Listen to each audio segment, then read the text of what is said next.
Dear people watching and listening, Assalamu alaikum. Kindly like and share this video and subscribe to my YouTube channel. Please support my channel by contributing to my Patreon account so that I can continue making the audiobook series.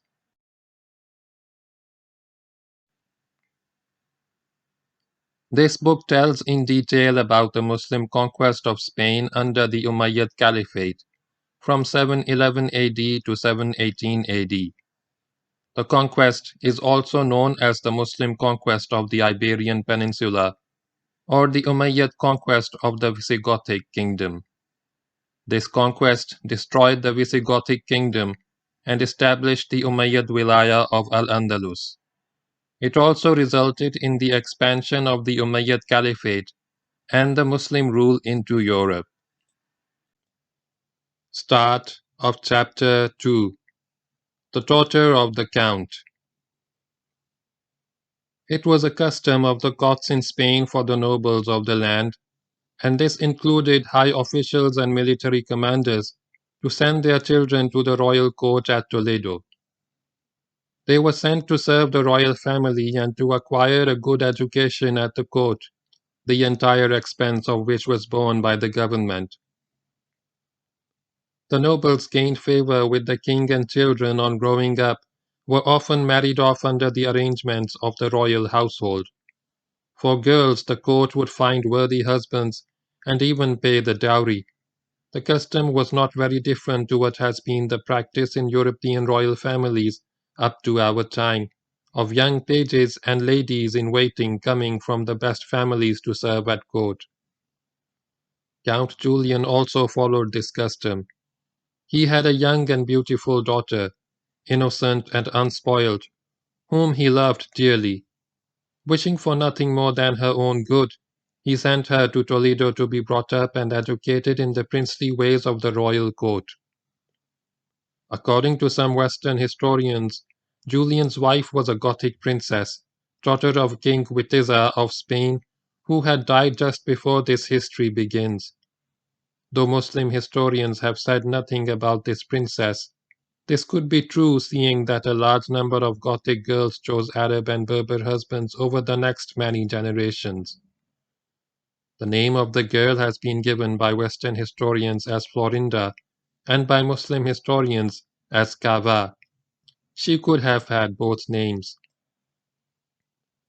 Sometimes after the arrival of Florinda or CANVA at his court, King Roderick saw her bathing in the river Tagus, which winds around Toledo.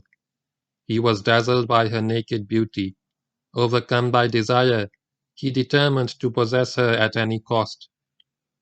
Roderick tried persuasion, but persuasion failed. The girl would not agree to the king's proposal to gratify his passion. She wanted to preserve her chastity and honor. He went on pressing. She went on refusing. Finally, he resorted to violence. He forced himself upon her and ravished her. When the deed was done, he warned her to keep the matter to herself and not tell her father, and she was intelligent enough to assent. He even had her watched to see that she did not communicate with Julian. But the beautiful Florinda was not lacking in brains. At the first opportunity, she got a message across to her father and informed him that she had been violated by Roderick. According to some accounts, she was not able to write a letter because she was being watched all the time. So she sent him a few things as presents without a letter, and one of these was a rotten egg. This rotten egg conveyed what she had to tell him. Count Julian flew into a violent rage. He was outraged. A Berber king was not to be so treated by anybody, least of all the barbarian Goths of Spain. By the faith of the Messiah, he swore, I shall undermine his throne and destroy his kingdom. The Count was cunning enough to conceal his feelings when he crossed to Spain and traveled to Toledo to fetch his daughter. This was an unusual time for his visit to Toledo. He normally visited the king in the summer, taking presents with him. But now it was January 709 AD, Rabiul Awwal 90 Hijri. It was cold and unpleasant. King Roderick was not pleased to see the governor of Ceuta. He was suspicious, and asked him why he had come at this time. Julian spoke artfully of his wife's illness. He said she was very ill, in fact on her deathbed, and did not have long to live. Her only desire was to see her beloved daughter for the last time. The girl was the dearest thing in her life. She had to see her before she died. Would the king please let her go? There was no time to lose. Roderick was taken in. He agreed to let Florinda go, but before she departed he spoke with her separately, enjoined silence, and told her how much he honored her father. Julian returned to Ceuta with his dishonored daughter, with only the three of them knowing what had happened. He planned vengeance against King Roderick. He would get the Muslims to Spain. Some later Western writers have cast doubt upon the story of Florinda, suggesting that it probably grew out of the lively imagination of Arab writers. The objectors have offered no proof, not even argument against the story. The objections are not only untenable but also unfair. In the first place, during the first 500 years of Islam, Muslim historians were the only worthwhile historians in the world, excepting China, of course, while European scholars were struggling to get out of the mud of the Dark Ages. In the second place, it was not only the Muslim historians who narrated the rape of Florinda. It was also accepted as authentic by the early Spanish writers and was included in a historical document called Crónica General de Hispana, prepared at Toledo in the 13th century under the orders of King Alfonso the Wise. In the opinion of this writer, the story of Florinda is not only a true story, as related by the historians, but also the main reason for Julian's invitation to the Muslims to invade Spain. There may have been other reasons too, but by ravishing his daughter, King Roderick virtually pushed the governor of Ceuta into revolt. Count Julian, having made up his mind to punish Roderick by getting the Arabs and Berbers to attack the kingdom, thought with grim humor of his parting exchange of words with the King Roderick. Roderick was fond of hunting and had earlier asked Julian for hawks from Africa, which he had found to be the best hunting birds. As Julian took his leave, the king said, "Have you found us some hawks?" "I have found you hawks," replied Julian, "such as you have never seen before. I shall soon come with them." Julian first spoke to Tariq, governor of Tangier. He told him of the outrage committed upon his daughter's chastity and his own honor, of his desire for revenge. He invited him to invade Spain, offering to guide him in person and conduct his soldiers through the enemy's territory. As a temptation to Tariq, he described the beauty of Spain and the weakness of the people, their lack of courage and determination to defend their land. Tariq had a large enough army under his command to go straight for Spain. Nothing would have given him and his bold warriors greater pleasure. But he was a subordinate general and could not take such a major decision on his own. He referred Julian to his master in Cairoban. Julian promptly traveled to Cairoban. The distance of 1,000 miles took some time to cover, but upon arrival at the Muslim capital of Africa, he lost no time in seeking a meeting with Musa bin Nusayr. As soon as the two men were together, Julian put before Musa his proposal for an invasion of Spain. As an inducement, he described Spain in glowing terms: its excellence, its fertility and wealth, its abundance of productions of all kinds, its richness in grains, the fullness of its sweet and clear waters, the beauty of its inhabitants.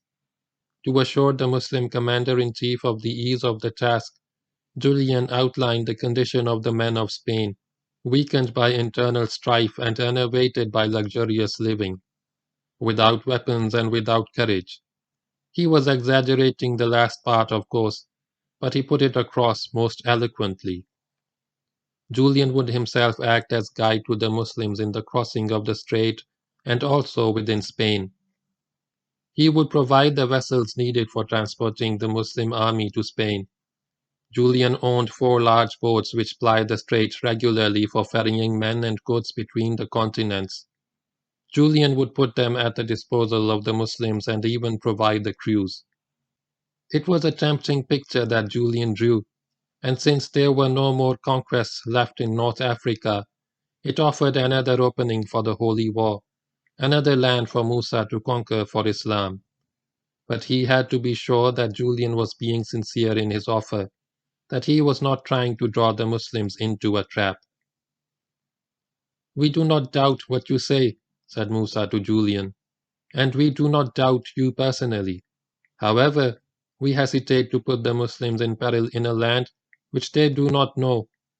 Between them and us will be a sea, while between you and your king will be the bond of ignorance and a community of religion. But return to your place and get together your troops and those who feel as you do. Raid your land, make a break between yourself and your land, and if you agree to this, we are with you, if Allah wills it." Musa was putting the Berber chief to the test. He was demanding that Julian desert the Gothic cause, make a clean break with it, and as evidence of the change, launch a hostile incursion into Gothic territory. He would have to prove that he now regarded the Spaniards and his co-religionists as enemies. To this Julian readily agreed. He took leave to prepare and carry out the armed incursion as demanded by Musa. This meeting took place sometime in the summer of 709 AD, about Ramadan or Shawwal 90 Hijri. Julian launched his raid against the coast of Spain towards the end of 90 Hijri. This would be about October 709 AD. Organizing a raiding party of Christian Berbers, he crossed the strait in 2 vessels and landed at El-Jakiras, known to the Muslims as Jaziratul Khazra, that is, the Green Island. The place was so named because of a small islet on one side of the harbor. The raid was completely successful. Julian's men ravaged the surrounding district, killed and plundered and collected a sizable lot of captives from the Spaniards inhabiting the coastal area. With these spoils, they returned to Ceuta, to be greeted with joy by their fellow Berbers. Julian again traveled to Caravan to see the Muslim governor. He had given proof of his loyalty. The captives and other spoils were there for all to see, and the Muslims were struck by the beauty of the captives. They were indeed as he had said. Julian described the raid, emphasizing the ease with which he had carried out the operation and the defenselessness of Spain, certainly of the coastal region. He again urged an invasion of the Gothic kingdom. Musa agreed to do so, but only when he was ready. The Berber count was sent back to his command at Ceuta. Thereafter, he acted as an important source of intelligence for the Muslims, giving them all the information which could be useful in planning and preparing the expedition. He waited anxiously for the day when he would put paid to the account of King Roderick. Musa now had complete trust in Julian. He judged rightly that the Berber chief would not betray the Muslims so long as their actions were directed at the vengeance which Julian sought. While Julian may have thought that the Muslims would come and plunder and then return to North Africa, Musa had deeper designs. All he needed was the sanction of the Caliph to launch a campaign against the Christian kingdom of Spain. Consequently, he wrote to Caliph al-Walid at Damascus, told him of the invitation of Count Julian, the success of his raid, and the condition of Spain as he understood it to be. He asked for the Caliph's permission to start operations against the Gothic kingdom. The Caliph was cautious. "Send small parties to reconnoitre the land," he wrote to his governor, "so that you may know its condition. Do not expose the Muslims to danger in a fearful sea." Musa was amused at the reference to the strait as a fearful sea. He wrote back, "It is not a swollen sea. It is only a strait in which a man can always see the shore behind him." The Caliph was not to be moved.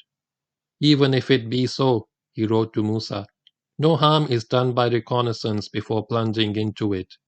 This correspondence took some months because of the distance of 4,000 miles between Caravan and Damascus. But at last, Musa got the Caliph's permission, subject to the proviso of a reconnaissance in force. This operation was carried out in July 710 AD, Ramazan 91 Hijri. The commander of the reconnaissance, which was neither more nor less than a raid, was a Berber freedman of Musa named Tarif bin Malik Abu Zura al-Mu'afiri.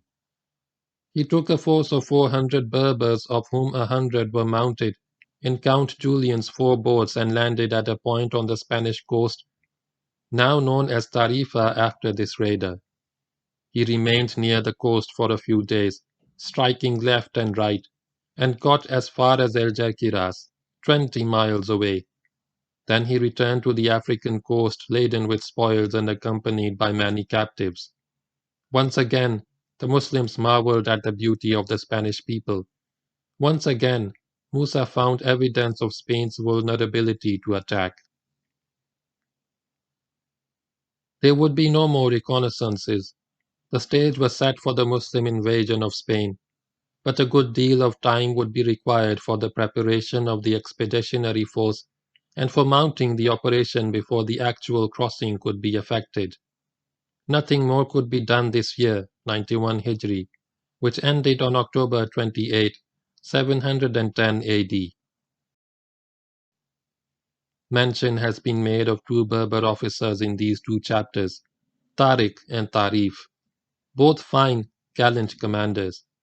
They have both been described by historians as freedmen of Musa bin Nusayr.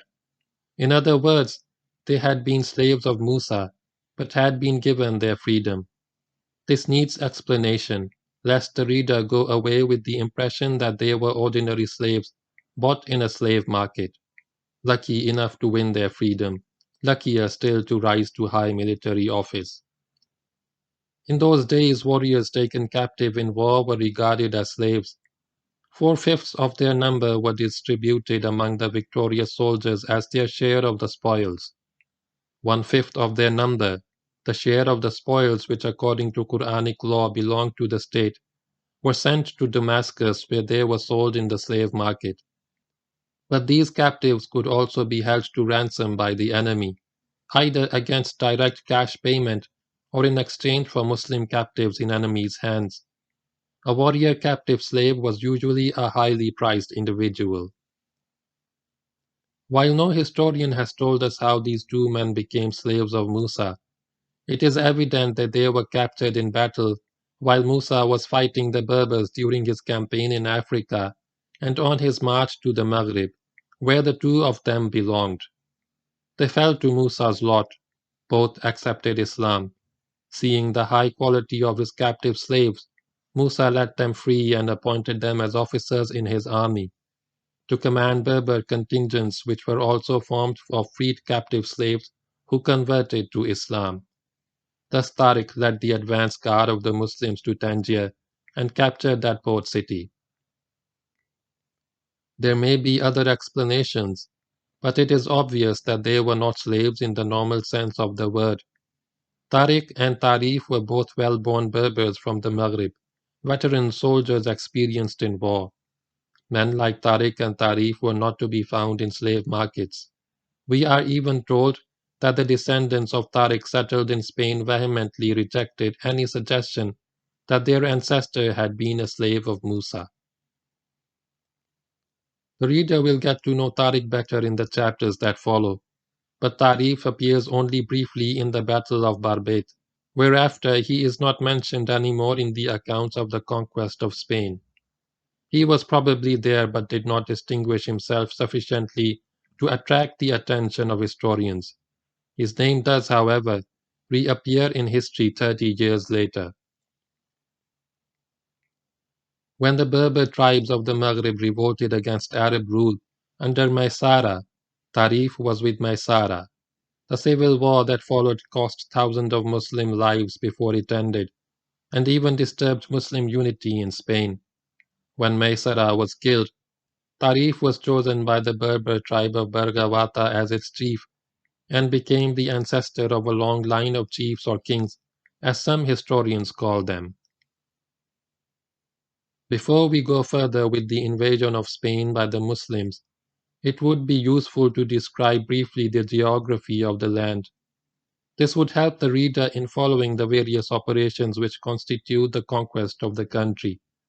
This description applies not to the Spain of today, with the state of Portugal occupying the western segment of the peninsula, but to the entire peninsula known as Iberia. Spain is a subcontinent. In a way, it is both Europe and Africa, and the best of both. It is separated from Africa by the Strait of Gibraltar and from Europe by the Pyrenees Mountains, the former being no more significant as an obstacle than the latter. The Pyrenees are in some ways a greater obstacle to movement. It is interesting to note that the Sierra Nevada, the most prominent mountain range in the south, is geologically a continuation of the Rift Mountains of North Africa across the strait. The bed of the river Guadalquivir is believed by geologists to be the remains of a former strait between the Atlantic and the Mediterranean, with all south of it as part of the continent of Africa. Later movements of the Earth's crust reduced it to an opening to the Atlantic only. Because of this unique geographical position, Spain has been a meeting point between the two continents and a springboard for movement in both directions. It is a vast peninsula of nearly 250,000 square miles. It is a land of striking contrasts, alpine mountains rising above the snowline and overlooking fertile valleys, wide plains of tableland broken by mountain ranges called sierras, Spanish for saw, because of the rugged skyline of the ridges. All but an eighth of the peninsula's outline is a seashore washed by the waters of the Atlantic and the Mediterranean, and almost all its coast is hilly, except for bays and gulfs and river deltas which often consist of low, swampy ground. Broadly, the peninsula is corrugated by three major east-west ranges: the Cantabrians in the north, the Guadaramas in the center, and the Sierras in the south. The land is watered by many rivers, big and small. Of the five big ones, the Ebro empties into the Mediterranean, but the other four, viz. The Tagus, the Duero, the Guadiana, and the Guadalquivir, flow west into the Atlantic. The Ebro is the only one which plays no part in the watering of the Meseta. The Meseta is the central plateau of Spain comprising more than half the surface of the peninsula. With an average elevation of 2,000 feet, it is the highest plateau in Europe except for Switzerland. It slopes gently and imperceptibly from north to south and from east to west, a hard, wind-swept tableland. It is divided by the Cordillera range of mountains into north and south, the two parts corresponding to what later appeared in history as Old and New Castile. The mountains of Spain, though given above as three major ranges, subdivide into several sub-ranges and many mini-ranges, not all of which are mentioned here.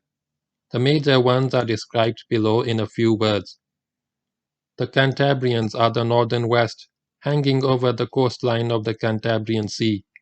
Misty, cold, and forest-clad, they cradle gentle valleys and are the most European in form and climate.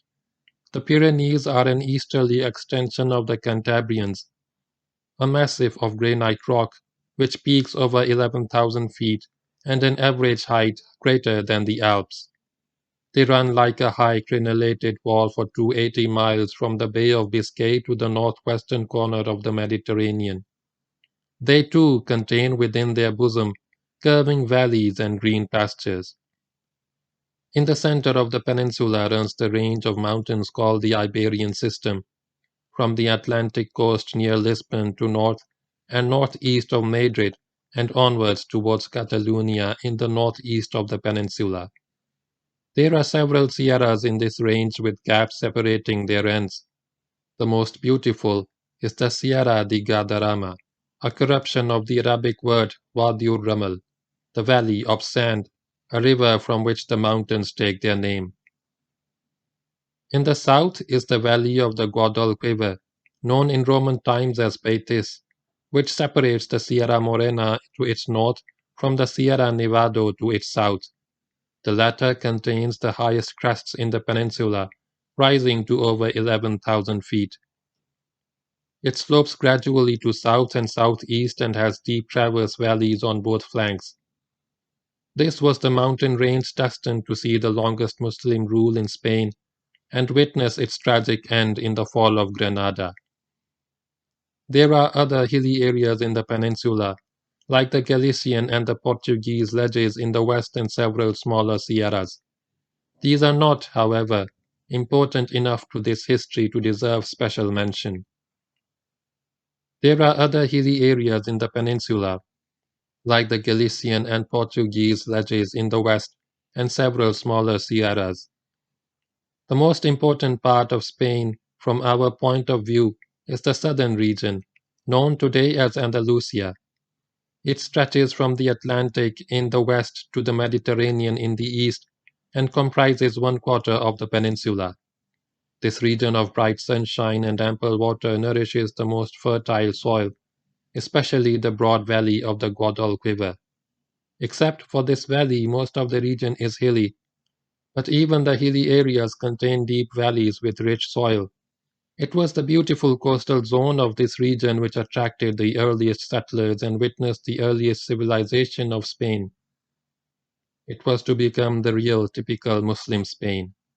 But the Muslims called the entire country Andalus, and the historian Razi described it in the following words: a generous upland, because of the nature of its creation, the goodness of its soil, the abundance of its cultivable land, the ample sources of its springs and fullness of its rivers, its freedom from burning heat and the gentleness of its climate, its extremes never rising to be unpleasant or to harm the body. And so are all its attributes, all mild and moderate. Its fruits continue the year round, never ending. Its coasts and neighboring regions are even shining in splendor with first fruits. Its goodness endures all the time. The early Muslims noted the richness and beauty of Spain and other lands in the possession of the Christians along the northern littoral of the Mediterranean. They thought of these lands as endless gardens, and seeing all this, some of them believed that God had given the Christians paradise in this world because they were not going to. End of chapter 2.